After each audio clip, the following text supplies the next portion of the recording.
I'm Belle from Seems So Me, and today I have put together a tutorial for you on how I use my Baby Lock Sashiko to quilt a crib size quilt. Now, oftentimes you will find me posting on Instagram little snippets of using this machine, and when I do, I usually get a lot of questions. So I thought I'll put a tutorial together for you so you can learn how I use the machine. Now, the quilt that I'm working with today is the Bonanza quilt, and it was a pattern that I tested for Homemade Emily Jane. It's a fun modern pattern with lots of triangles, and I'll link that in the notes below in case you're interested in purchasing the pattern. I decided I wanted to use my sashiko to stitch along the edge of the triangles as well as in the sashing. And I use the term quilt as you go. Now, I have altered that method a little bit for this quilt, but normally what that means is that's where you have a piece of batting behind your quilt block and you quilt each block as you go. Then eventually you sew all of the blocks together and your entire quilt top is sewn together in no time. And then what you do is you add your backing by stitching in the ditch along the grid lines. And then lastly, you add your binding. So with this particular quilt, I have cut a large piece of batting since it is a crib size. I've gifted it as a lap quilt to someone. And so you'll find me doing that as well as using my sashiko to add the binding. And you'll see those lovely stitches all along the edge that looks like I've hand stitched it, but I really haven't. It was all from the machine. So let's get started and I'll show you how I use my Baby Lock Sashiko to quilt this lovely lap size quilt for a dear little lady that I met not too long ago. Let's get started. So this is the quilt that I will be using my Baby Lock Sashiko on to quilt. This is the Bonanza quilt by Homemade Emily Jane. And I did a test for her using my AccuQuilt system. And this pattern I released in December. And I'm going to be using sort of the quilt as you go method, but I've altered it slightly. So with the Baby Lock Sashiko, the machine does not do well just to stitch on one layer of fabric. It works best when you have batting behind it or stabilizer if you're doing smaller items. But when I use it to quilt, I could do all 3 layers if I wanted. I could go ahead and put my backing on here if I wanted and quilt. But if I do that, I need to do edge to edge so that there's no stopping and starting in the quilt and there's loose strings on the very back side. So if my bobbin runs out and I have to stop and start again, you can see that on the back. Often people wonder, what does the back look like? Well, if you've done all 3 layers, used all 3 layers, then what can happen is your back doesn't look as, quote, clean. If you have moved the stitch around, if you have ran out of thread and had to start over, then you have to bury your threads. And so I have just learned that what works best for me, unless I'm doing edge to edge, which I'm not going to on this quilt because I have a lot of different spaces I'm wanting to quilt in. When I run out of thread on this, it won't be noticeable because I'm only quilting through 2 layers. And what will happen is on the back here, and I'll show you in the next clip, when I run out of string or thread, I'll be able to tie that off and you won't be able to see it.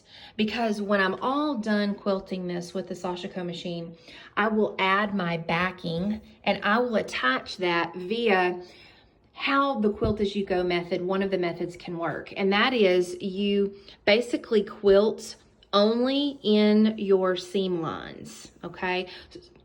So for this one, because my seam lines, there's a break, I won't be doing diagonal and horizontal. I'll just be doing horizontal because in this particular quilt, I can go down every single seam line to quilt it. So it will all be going this way to attach the backing, and it'll be continuous when I use my juki is what I'll use for that. And so you won't see any of the mess that sometimes happens when you use your sashiko and it's not edge to edge, but I'm, jumping around. When you jump around maybe in different areas and kind of move around, sometimes things can get a little messy on the back if you're using it with all 3 layers.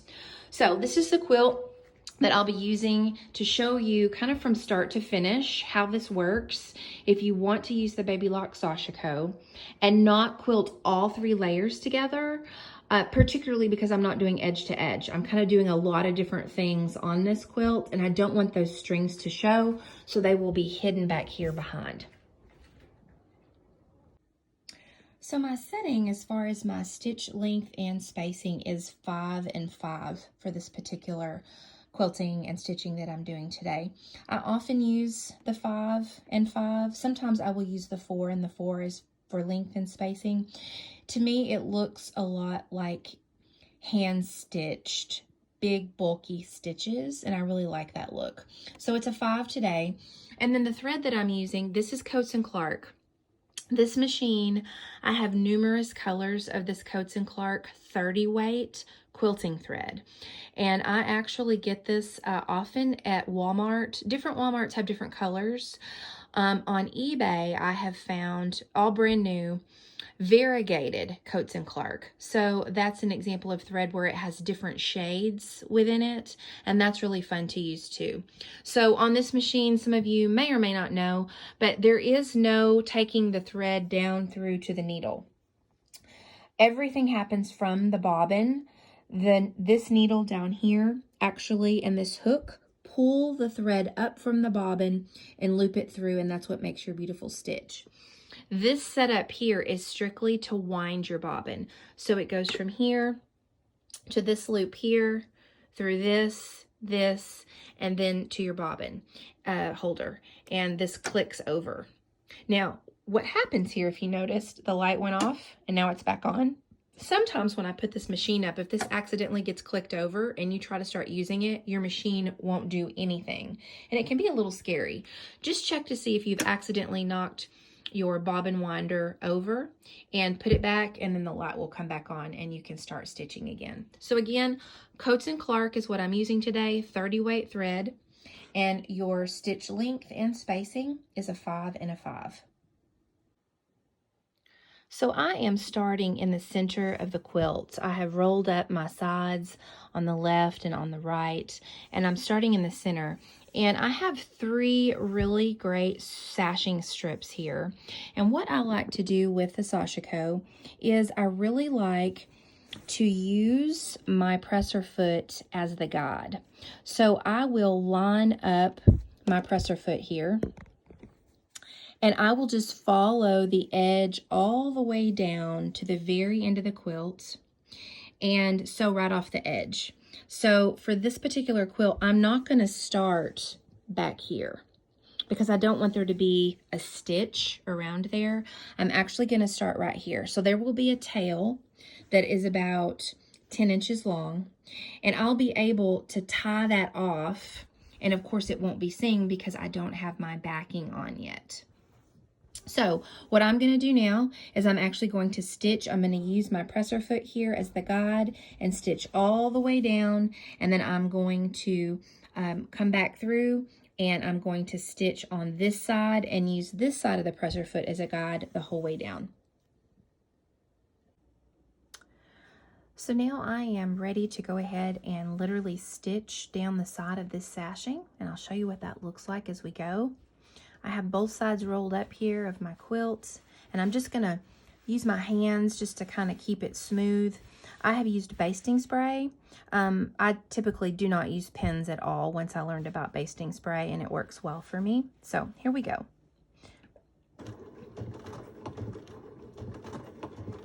I pretty much go about this pace. And I have the quilt in my lap, so it's just kind of rolled up in my lap. And what you don't want is drag, so I keep kind of my hands on the side to keep it from dragging, but also checking to make sure it's smooth.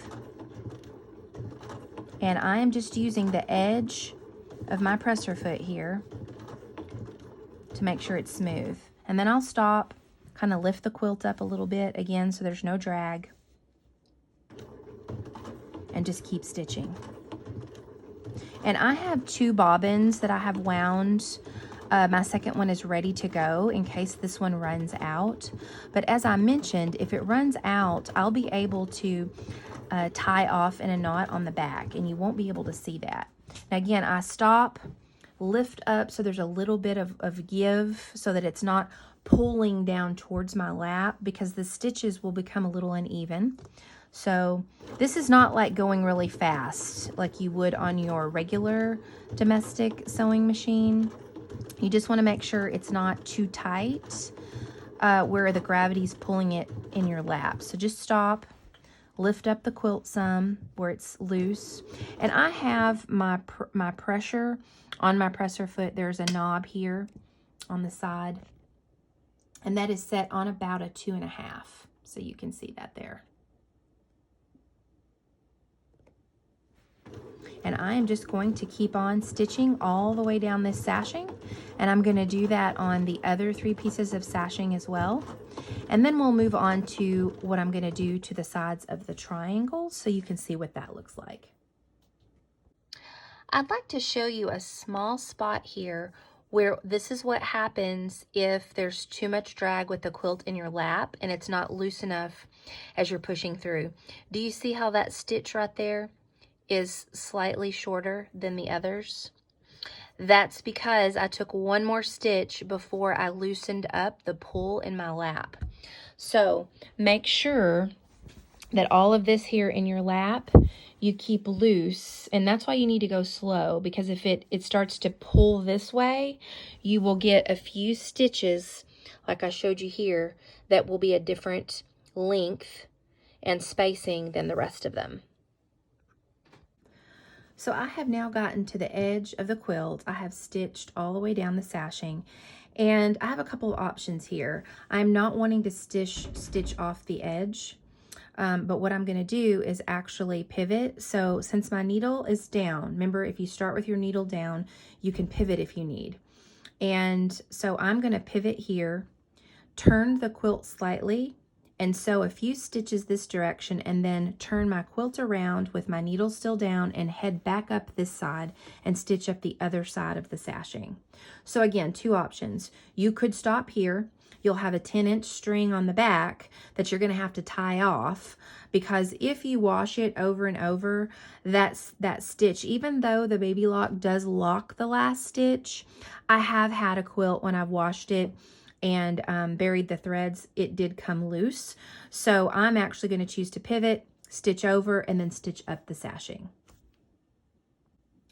So now that I have sewn down both sides of my sashing here, I want to show you what I do now that I'm finished with that. So this is where I started, went all the way down to the very end, came back up, and then here, and then I've stopped here. I probably could have gone one more stitch over, but I was afraid that I would run into this one. It's your preference. Sometimes you kind of have to eyeball it and guess, but I want to show you what the back of this looks like. Let me zoom out here, and you can see what I'll be doing with these 2 strings. So you can see the 2 strings here, where I stopped and where I started. And this is one reason you leave about a 10-inch tail whenever you're using your machine. I actually will tie this off about 3 times. There's one, and I just keep my finger there. Do a second one, if I can get it, and then one more for good measure. And again, do you see what you would be having to do if you were doing sewing all 3 layers, quilting all 3 layers together? If you were doing this, this would be the mess you would have to deal with on the very back of your quilt. And so this is why when I use the Sashiko and I'm doing something different than from one edge of the quilt completely to the other, I'd use this method where I use 1 layer of batting. Now that might just be for 1 block, and then I eventually sew all the blocks together that have the batting behind it, or for this one, I'm actually using batting on the entire quilt. So now you see this is tied off, and you won't be able to see this because when I add the backing later on that I'll show you, I will just be stitching in the ditch along the seam lines. And I'll use a thread. I usually use kind of a light silver color so that it's not very visible. And that will actually quilt all 3 layers together without coming back through and messing up any of my beautiful Sashiko stitches. And one lovely thing about this machine too, if you look close enough. These aren't necessarily perfect. Sometimes you might slightly veer off just a little bit, or there might be one where if I didn't leave enough material where it was loose enough and not all dragging in my lap, it might not look perfect. But what looks great about that is it looks like you've hand stitched it when actually it was your Sashiko machine that did. So I'm going to go ahead and finish stitching these 3 sashings, and then I'll come back and I'll actually show you what I'm going to do along each of the triangles. So now that I have sewn all of my sashing, I had 3 particular strips that I quilted on both sides. I have now started on each of the triangles, and this is where things get a little tedious because I'm only going to be stitching along the outside of each of the triangles, and there are quite a few. So that means me maneuvering back and forth the quilt underneath the machine. And fortunately, this particular quilt is a very small lap size or crib size, so it's not overly difficult to do. When I use the quilt as you go method with my Baby Lock Sashiko, I normally do blocks, and I enjoy large blocks. So my blocks anywhere from 10 to 16 inches, sometimes 18. And it's much easier because you just have the block under here. The larger your quilt you have to do this way, the more difficult it is to maneuver underneath the machine, but it can be done. You just need to be patient. So for this particular one, you can see here, this is where I started. So here's my loose string. And you have to have enough of a tail here so that whenever I end up all the way down here, you see this tail is not really long. So this one, when I'm done sewing to the end of this triangle, needs to be pretty long to reach the other side to tie that off. Otherwise, if that's not going to work, you'll have to tie a knot here, which I may end up doing. I may end up tying a knot here on this side.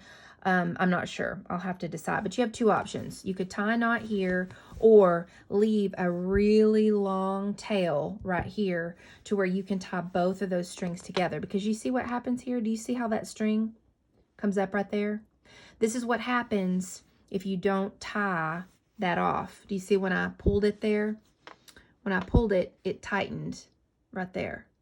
So this is what could happen on the very back of your quilt if you sewed all 3 layers together and you had all this going on. And if you don't tie it off, even with these 2 layers in the wash or just with use, this could become loose. So again, really important, either tie 2 strings together or tie this in a knot. I personally like to try to tie 2 strings together to pull it tight enough, not too tight because you don't want this to bunch, but tight enough to where those strings are not going to come loose when they're washed or the quilt is used a lot. So now I'm going to go ahead and I'm actually going to just start, and I'm actually going to end here. And then I am not going to stitch in these. I'm going to leave this space open because I don't want a whole lot of Sashiko stitching all over it. I just want enough. So I'll actually be going up, starting here. It'll be a loose tail, try to leave a long one, go up to the point, and then all the way down. And I'll be doing that for the rest of the quilt.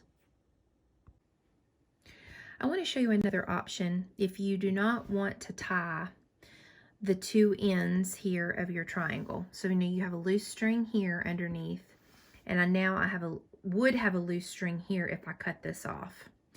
An option that you can take, and I'll show you how I'm going to do this, is my needle is now up, okay? I pressed my button here and the needle went up rather than stay down. So you lift, let me zoom in here for you. You're going to lift your presser foot up and literally scoot to where you want to start again. So there's thread underneath, right? And you're going to pull, and it will, the thread is pulling underneath here, okay? Now again, if you were trying to do this through all 3 layers, you would have this huge long string that wasn't stitched on the back, and it would look horrible. So this is again why I do the quilt as you go method, because it is so forgiving with being able to maneuver your stitches in different ways. And so this is another way that you can do this. So what you can do here is I have stretched underneath, it's pulled the string under, and I'm putting it where I want it to go next, and that is the next triangle. Okay, so I've not cut my string. What that means though is the string on the other end of that triangle that I started is going to have to be tied off on the back so it's not loose. So then you just put your presser foot down, and then you're actually just going, and I kind of flatten this out again, you're actually just going to start stitching again. And before you do, press your button here. It's going to lower your needle, right? You see that? Because that way I can pivot. When I get to here, I'll be able to pivot and go down here. So lower your needle there. And then you start stitching again. I just kind of make it loose here where there's no drag. And again, I'm using the edge of my presser foot pretty much as my guide to keep it along that triangle there. I don't usually draw lines. I try to use the edge of a block or a seam whenever I use the sashiko, for the most part. Every so often I'll do lines, but usually I try to find a natural line on a block somewhere. So I'm going to get here to the edge. I'm going to go up just a little bit right there. Let's see, I'll do one more stitch. The needle's down so I can pivot. So you lift up your presser foot, turn your quilt so that I actually can go down the side of the triangle now. Get it all smoothed out where you want it. Put your presser foot down, and then you'll start stitching again. Just like that. So I think what I'm gonna do, because it saves a little bit of time on this particular pattern, it's the first time to do triangles. I've never stitched around them or made triangles before. I'm probably gonna do the same thing. I'll stop here with the needle up, and then I will stretch it. The thread will stretch underneath, and then I'll start up here again. So this is just another option for you. If you don't wanna have to tie off your threads, knot them on the back, you can lift it up and pull it over. Again, it just shows you why I don't put the backing on, because you would have a big mess on the back side there. So here I am, almost finished quilting the quilt top with the sashiko. So I have a few more rows to go, and I wanted to show you an example of what can happen. So here I was coming on up the side of this triangle, and the bobbin ran out right in the middle. It wasn't in a great place. So there's a string about this long on the back side of this. So after you add your new bobbin down here in this area, I keep a couple of them wound just so I don't have to do it. I've put a new one in the bottom. And all you do is you're going to pick right back up where you left off. So you're going to, let me zoom in here. You're going to find where that hole was, pretty close to that. Put your presser foot down. Go ahead and hit your button here for needle down. And then you actually will just start stitching again and pick up right where you left off. And see, it just pulls that back up, and then you can continue on. Now there's also a 10-inch tail from where you just started. So on the back of this, you're going to tie those two strings together and then clip them. And what I'll do next is, when I'm finished with this, we'll come back and I'll show you the underside of this quilt so you can see all the areas of where I had to tie strings and where they ended. And again, why this would not look good if I had put my backing and quilted all 3 layers. That only works really well with quilting 3 layers if you are quilting edge to edge, so from one end of the quilt to the other continuously. This quilt is a little different because it's a crib size or a very small lap size, and so this works. It's small enough for me to maneuver under this machine, but if it was larger, I would probably not do this in the sense of with all of these triangles because I'm having to constantly shift the quilt this way.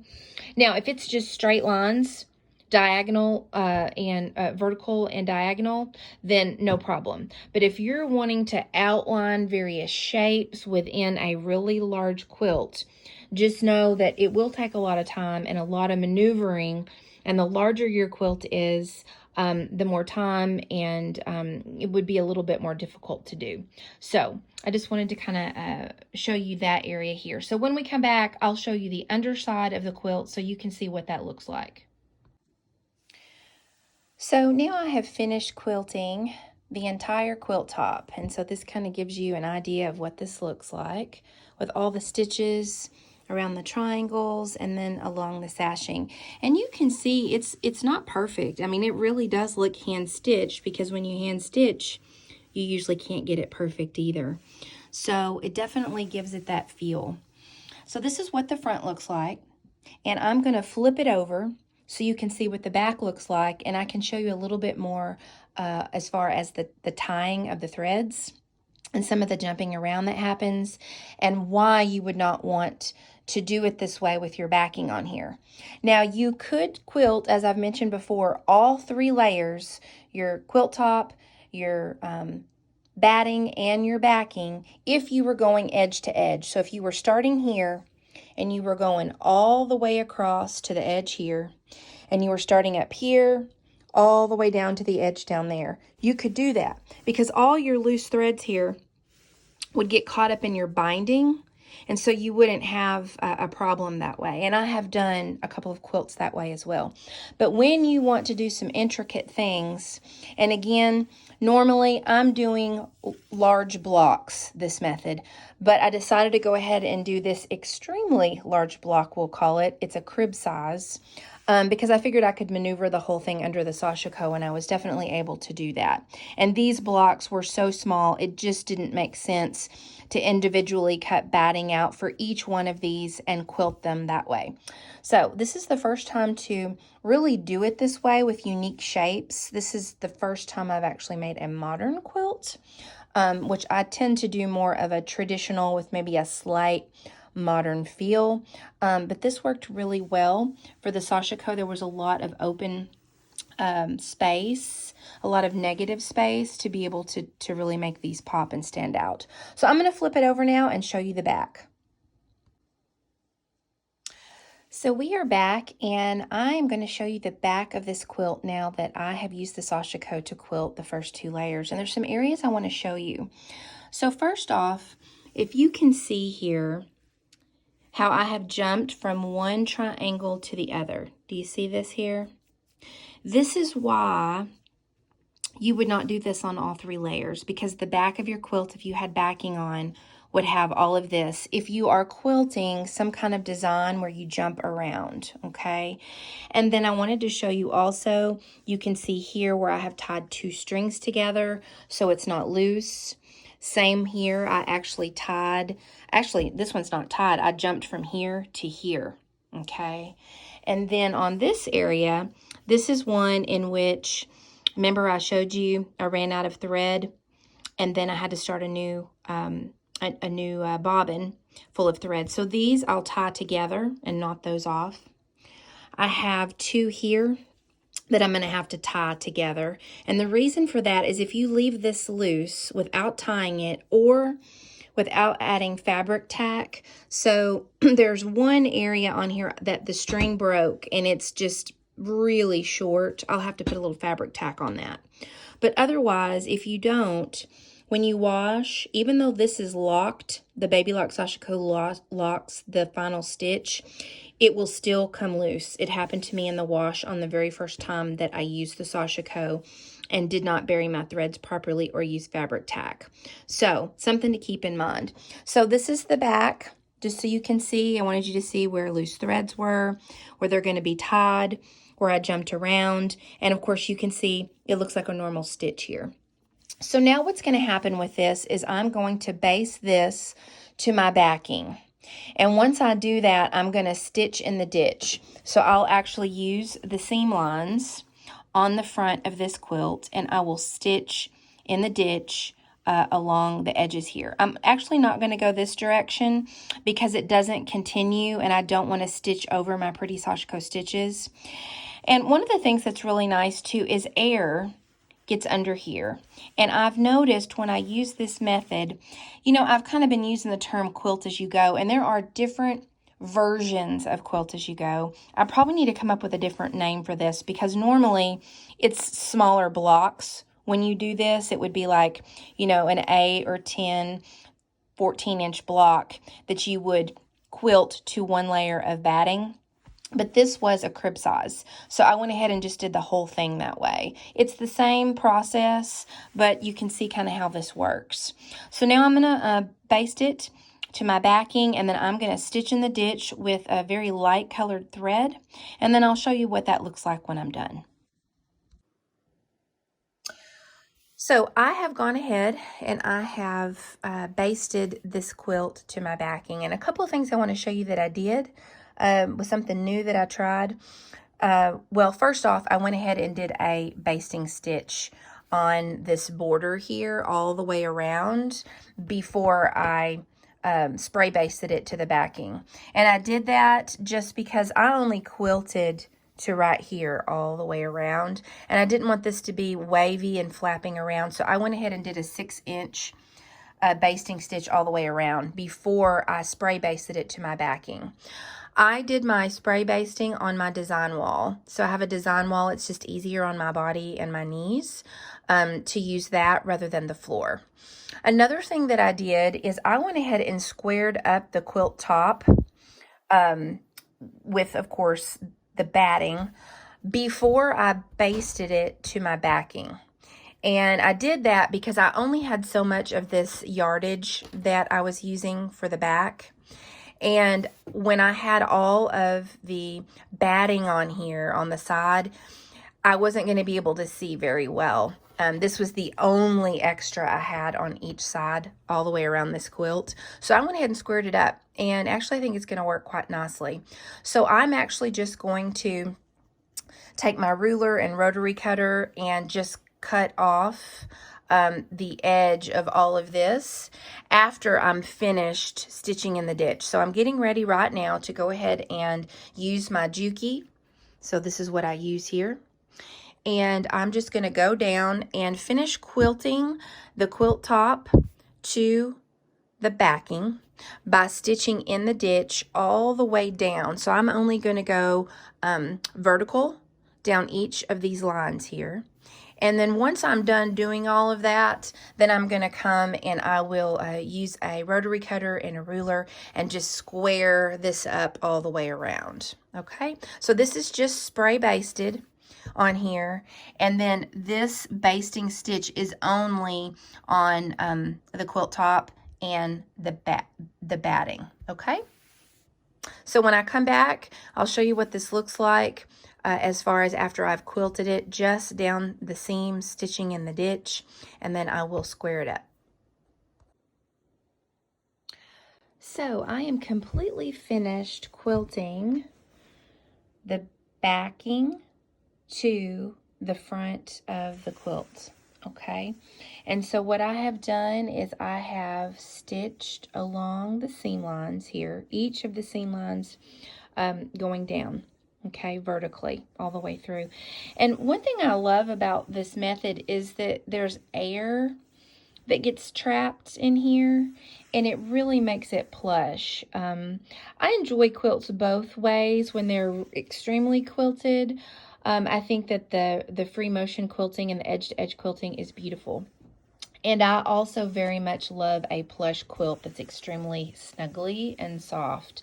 And this allows for some air to get trapped in there this way. So this is completely quilted now.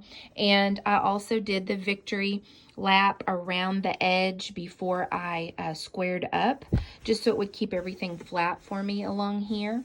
So I wanted to show you what that looks like. And then let me show you the back so you can see here.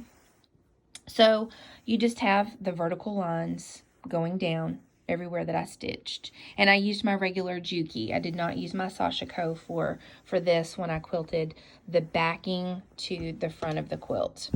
And so now I'm going to add my binding. This is the binding. I had leftover scraps, strips to be able to make a scrappy binding. And on this particular quilt, there is the borders here. And I normally cut a 2 1/4 inch strips for my binding, but this time I did 2 1/2. Because I really kind of want that to show a little more, and I have quite a bit of room here for that since it's not being bound right up to the edge here. So I'm going to add this on, and when we come back, I'll show you. I'm going to use my Sashiko, and a lot of people wonder about, well, how does that work since it doesn't back stitch? So I'm going to show you the way I do it so you can see that pretty stitch here on the front. Just like you've hand stitched it, and I'll show you how to start, and then also the corners when we get to the corners, and then when you finish, since you can't back stitch. There's a couple of ways that I have found that work, and when we come back, I'll show you how I do that. So we are now back at the Sashiko. Now that our quilt is completely quilted, we have the backing on. Let's talk about the binding. So I have been using this machine for several months now, experimenting, and I like to use this machine for binding when I use the Sashiko also on the front of the quilt. So a couple of things that are very helpful for me that you may find helpful as well is I first attach my binding to the back. So this is the back of the quilt, and I have picked a color that actually matches my thread. So this thread here is a turquoise. It's the same color I used here on the front, and I've decided to keep that theme throughout. So I picked this color for the back, also knowing the thread would blend in with the back, but the front, I wanted it to pop a little bit. I am using a 2 1/2 inch binding strip. I normally use 2 1/4. But this time, since I had such a large area here, I decided to go a little wider because I wanted this to pop. And also, the nice thing too is that when you think about your binding, I have folded this over just a little bit more. So rather than it catch along the edge like it would if this was a 2 inch or 2 1/4 inch, it's actually going to hit here inside the quilt. And because this thread is turquoise, it's going to actually blend in with that. And that doesn't bother me. Some people like it to perfectly line up on this, and I do for some quilts. But for this one and some others, I don't mind it as long as it blends in on the inside here. So after I stitch this down with my regular domestic sewing machine, I don't use the Sashiko to stitch down the part 1 of the binding because the stitch is wider and bulkier, and it's not going to be quite as secure. So I used my Juki, and I just stitched it to the back, and I have folded it over to the front because this is really where I'm wanting that beautiful Sashiko stitch to show as the front of my quilt. So I have folded that over, and then I have pressed my binding all the way around the entire quilt. That helps the binding lay flat, and it really helps keep things in line whenever you're trying to keep your stitch in line as well. Okay, so what I like to do is I am starting not too far from the edge of the quilt. So this is the first corner, and I start on one side. And a couple things to keep in mind here. You have a tail. You'll see how long my tail is here. Zoom in a little bit. This is about how long my tail is. And you really want about a 10-inch tail, because when we get all the way back to the other side after we've stitched all the way around, you have to decide if you want to bury your threads or if you want to tie them in like a triple knot on the back. I tend to go ahead and tie the triple knot. It's going to blend in back here. You might want to bury your threads. For me, I just feel like it's more secure after washing it, because this machine does not backstitch, as we've talked about. So you can't backstitch like you normally would with a regular machine. And even though the Baby Lock does lock the last stitch, it has come undone before in the wash. I learned that trial by error. So what I'm going to do here is just show you how I get started, and we'll take one corner so I show you how to do the corner as well. What I like to do, let me zoom in here so you can see. If you notice, the presser foot inside here, and I'll use my little stiletto. I tend to use this, and you'll see why at the corner if you have some kind of stiletto to use to hold things down. Inside the presser foot here, this is open. I use the very inside of the presser foot as my guide, and I keep the binding lined up against the edge of that presser foot. That enables me to sew about 1/8 of an inch over from the edge of the binding for my stitch, and it helps me keep things lined up as I go along. So that's what I'm going to do. You'll want to start with your needle down, so you'll press your button for your needle down position, because when you get to the corner, you're going to want to be able to pivot. So let's go ahead and take a look at this so you can see what this looks like. I'm using this other hand over on the edge to keep there from being drag and to help things go through really evenly. And just take your time as well so you can keep a straight stitch. I usually go about this pace. You can see it pulling up the thread, and with the Sashiko, it pulls up 2 pieces of thread at once, so it's doubled, which is what makes it look so thick. Again, this is Coats & Clark 30 weight quilting thread. I get this at Walmart, and I also been able to get some brand new on eBay. You can get a lot of other colors on eBay. You'll also want to make sure that your bobbin is full. You'll want a full bobbin, because if your bobbin stops in the middle of this, then you're going to have to tie 2 strings together in another place as well. So I make sure I have a full bobbin before I start this process of binding with my Sashiko. And you can just see that pretty stitch that's happening there at the back end. Just take your time, and then when you get to a clover clip, I just pull that off. I keep a little box handy right here. I keep it here at the side of the sewing machine so I can just pop those in there as I take them off. Readjust a little bit, make sure your binding is even. And we're getting close to the edge of the quilt here, and I'm going to show you how to take a corner. And this is where you have to be kind of slow. You're going to want to use your stiletto. So I'll stop about right here. And I'm going to remove my clover clip. I'm going to get my stiletto, and I'm going to make sure that this is tight. And I'll zoom in here so you can see that a bit better. So I use my stiletto, and I hold this down so it stays in place. I make sure I have my quilt even, really kind of square on my machine. And what you're going to want to do is you're going to want to sew to about right here, which is about 1/8 inch, the best you can. Right now I have my stitch length and stitch width on 4 and 4, so a 4 length and a 4 spacing. On the top of the quilt, it was a 5 and a 5. I went a little narrower just so that it would hold a bit better. So that means that you've got that width here, and it may not be perfectly 1/8 inch, but get close enough. So I hold this down, and then I go ahead and keep stitching. Sometimes I'll stop, just kind of reposition, make sure that it's under there. Okay, so I have the option here. It has caught the edge, if you can see there, zoom in. It has caught the edge almost 1/8 of an inch. I could take one more stitch if I wanted and pivot and go down, or I could go ahead and pivot from here.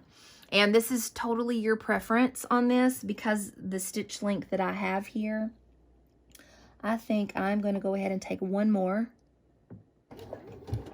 Okay, I've gone ahead and take one more stitch, and then I'm going to lift my presser foot. I'll zoom back out, and I'm going to take my quilts and just pivot. So you're just going to go ahead and turn it. I've got it here in my, part of it in my lap and part of it on the edge of the table. And that actually is going to turn out to be really good. Actually, it's going to look like it's going to actually be 1/8 of an inch. So you pivot, needle still down, make sure your presser foot is down, and then you're going to go ahead and keep stitching.